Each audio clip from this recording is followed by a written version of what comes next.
Madam Speaker, honorable members, fellow South Africans, bagaetsho, dumelang. E re ke romele matshidiso le nna go lelapa la kwa Menontle Nkonyeni, losika la kwa James Smalley, le ba kwa ga Mark Bachelor.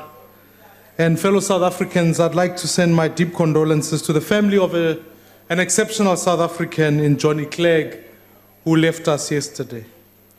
His humanity and grace will live forever through his incredible musical legacy. Sisacho City Lalangotlolo. Tomorrow, fellow South Africans, we honor the birthday of another great South African, a statesman, when we celebrate Utata Nelson Mandela, as known as Mandela Day. We dare never forget the immense contribution that this leader made to our country by uniting us around a shared vision and establishing our 1994 Constitutional Pact. This pact simply confirmed that South Africa will belong to all who live in it, black and white. It began a journey. But I think, fellow South Africans, we dare never forget that this consensus in many ways is facing immense threat. More and more people are retreating back into their racial corners and racial solidarity. And so what we need is a new economic consensus that will lead us into a new era. We need a presidency that's able to deliver a shared vision of prosperity to all of our citizens. This, fellow South Africans, will require bold and accountable leadership. It will require a vision for our country based on values of freedom, of fairness, of opportunity, and diversity in our society. If we require the kind of consensus that the DA is already building amongst many South Africans, the pursuit of a common dream, the reconciliation of black and white, young and old, urban and rural, Muslim and Jews, and building a prosperous nation, what we call one South Africa for all. Because if we don't achieve this consensus, if we don't focus on the for all part, Mr. President, then it doesn't matter whether it's the fourth industrial revolution or the green economy, we will simply entrench the historical patterns of insiders versus outsiders. We need to build a country where our citizens feel safe, where there's work for all, especially amongst our young people, where learners are prepared for the future. The role of this presidency is to give us a government that in fact works, that makes tough decisions when it is required to do so. And so, after an extended fight, President, I want to say, the DA welcomes the deployment of the South African National Defence Force to communities under siege from gangsters and criminals. It's now up to your office to inform this Parliament about the terms of this particular deployment. But let us also demonstrate the same commitment to whether it is a farm worker or a farm owner, to our townships, to our communities. Our people are sick and tired of living in fears and having lost the war against crime. We need action, and we need it now. Let's take the war to criminals. Honorable members, if indeed we are to achieve a new consensus for all South Africans, then we have to agree on at least 3 reforms. The first is around economic growth, the second is around fairness and inclusivity, and the third is about building a capable state. For starters, we have to agree on a meaningful economic growth is all that matters. We need to get business, labor, government, and every South African citizen behind us. And therefore, to achieve this, we do need to make tough decisions, Mr. President. We need to look at what is happening in our labor legislation and ISOEES, to policies on the NHI, the exemptions that we must put on the national minimum wage, and our actions around the National Reserve Bank. If the buck does indeed stop at your desk and not at ISOEES, then, Mr. President, it is up to you to make tough decisions. Let's stand together and pass the Jobs Act. And this act has many interventions that will seek to stimulate our economy. Let's actually eradicate red tape so that small businesses can get going. Let's revive sectors like the manufacturing sector by giving them a tax incentive and setting corporate tax in manufacturing at 15%. Let's take action. Let's deal decisively with our SOEs. Rather than bailing them out, let's split Eskom into two, one for generation and for distribution. Let's bring in an equity partner for SAA, and let's review the mandate of all our other SOEs.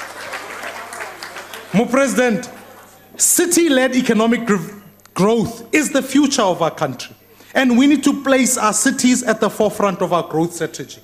So I'm deeply concerned that much is happening in eThekwini because of the factions in your own party, yet you sit here and you've taken no action, Mr. President. Regardless of how this matter gets resolved, the facts on the table is our economy is suffering and we cannot sit idly by. Honorable members, a growing economy means little if our people cannot participate in it. So we need to ensure that we bring inclusion and a justice plan. We cannot talk about inclusive growth, yet continue with narrow empowerment models. I think if we are willing to be fair, BBBEE has not delivered economic inclusion. It's acted simply as a fig leaf for redress and it's done very little for many South Africans. So I'm here to propose that let's scrap BBBEE, Mr. President. Let's replace it with a plan that actually offers real broad-based inclusion for South Africans. What apartheid did is that it disrupted for many black families a transfer of wealth from one generation to another. And therefore, today, the majority of those South Africans still remain poor because these issues were never addressed. If we want to talk about meaningful redress, then we must start there. Let's build a model of wealth transfer that includes property title, share ownership, and pension savings. So let's start by privatizing tribal land. Let's start by privatizing government-owned land, and let us give title to the people of this country once and for all. At a stroke of a pen, we can ensure that land is transferred to our people.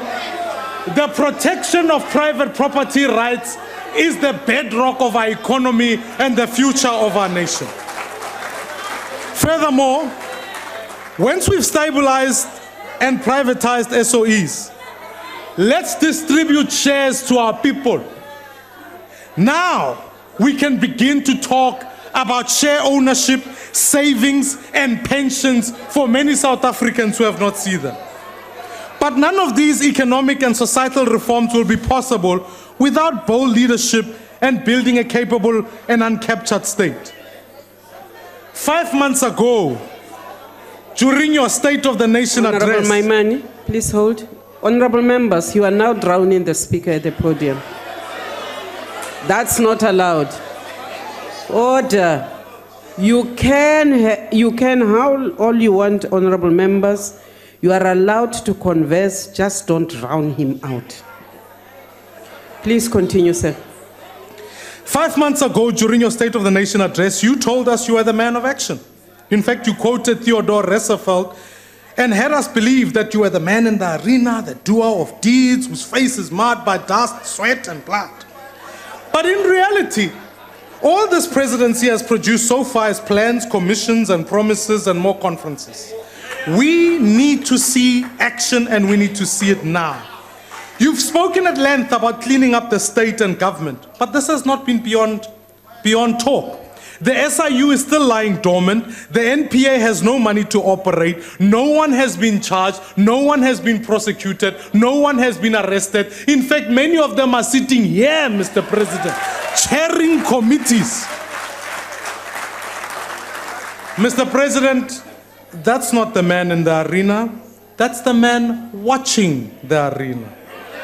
Your office needs to be defined by action, not just by words. Honorable members, I want to call upon all of us. We must establish an oversight committee over the presidency. It's often been said that in the writing of the Constitution, which, Mr. President, you were part of, you maybe thought of Nelson Mandela instead of thinking of Jacob Zuma. Therefore, an oversight committee will ensure that whether it's President Zuma, President Mandela, anybody, any future president, the office of the president will be accountable to the people in this parliament for once and for all.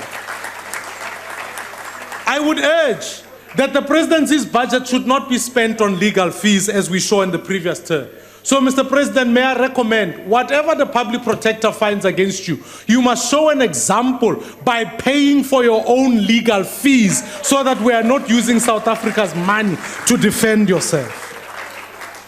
But here's my concern, Mr. President. What I saw in the Sandow Commission should have spurred anyone into action. But we've seen nothing yet.